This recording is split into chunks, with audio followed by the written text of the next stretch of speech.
नमस्कार दोस्तों, यह डिक्टेशन बिगिनर्स के लिए है जो कि कम गति से रहेगी। अध्यक्ष महोदय, 10वीं पंचवर्षीय योजना पर विचार करते समय सदन के दोनों पक्षों के सदस्यों ने जो महत्वपूर्ण प्रश्न उठाए हैं उन पर विचार किया जाना बहुत आवश्यक है।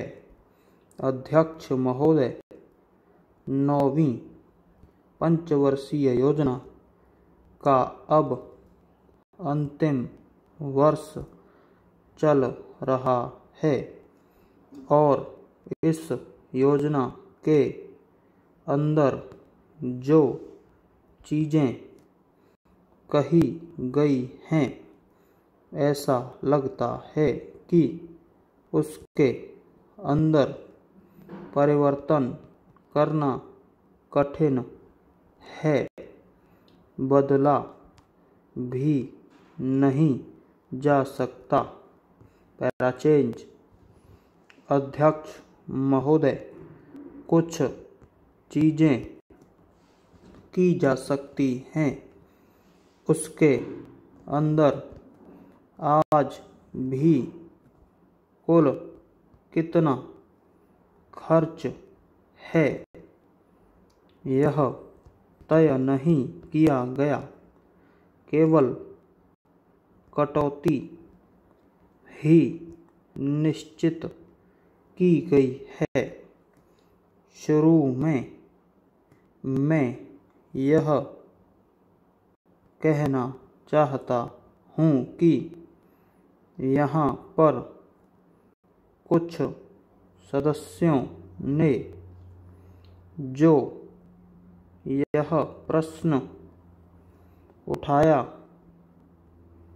था कि इस पंचवर्षीय योजना का आशय कुछ सरकारी पक्ष से भी बताया है, इसके अंदर कमियां हैं और बहुत सी कमियां हैं जिनके ऊपर मैं यहाँ कुछ दोषारोपण करना चाहता हूँ।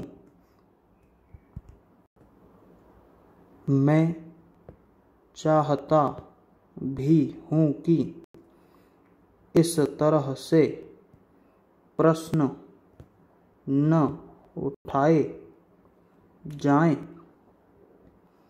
तो ज़्यादा अच्छा है।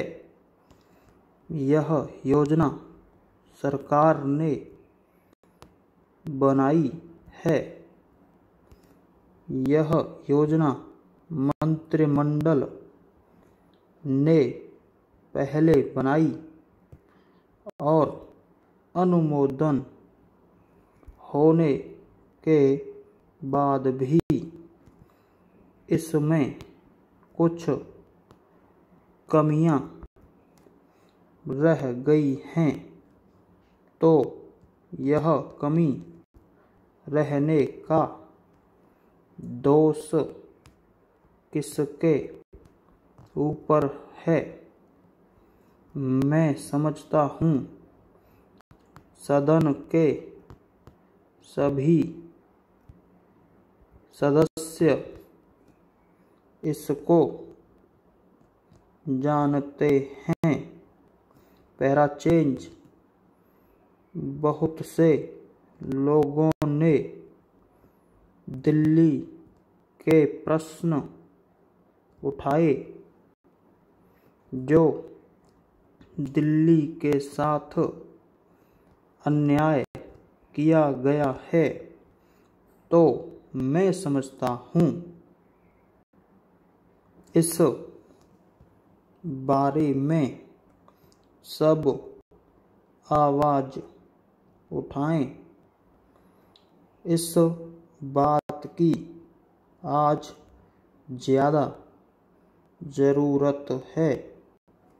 मैं यह कहना चाहता हूँ, भारत सरकार से या जिन्होंने ये सारी योजनाएं बनाई, उन्होंने वास्तव में यहाँ के साथ बड़ा बुरा किया।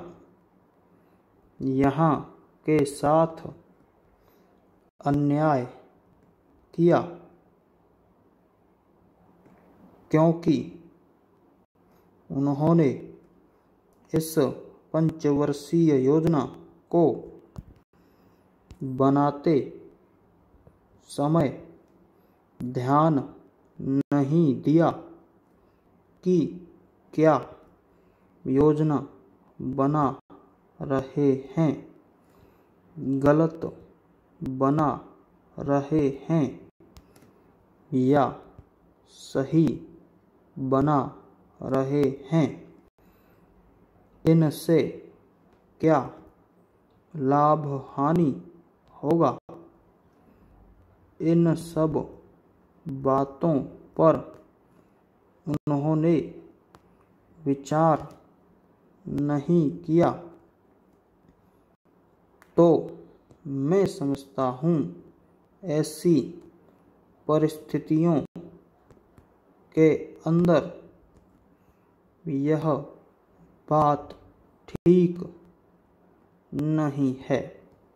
ऐसी दशा में यहाँ पर 5 वर्षों में आने वाली योजनाएं बेकार बनकर रह जाएंगी।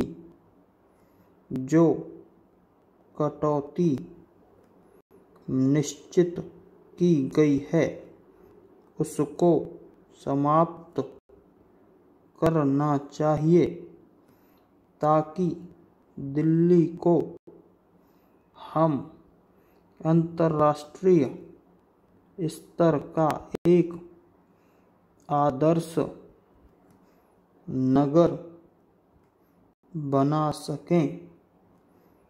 यह बहुत ही आवश्यक है। यदि हम इस स्थान की उन्नति चाहते हैं, इसलिए बहुत ही आवश्यक है।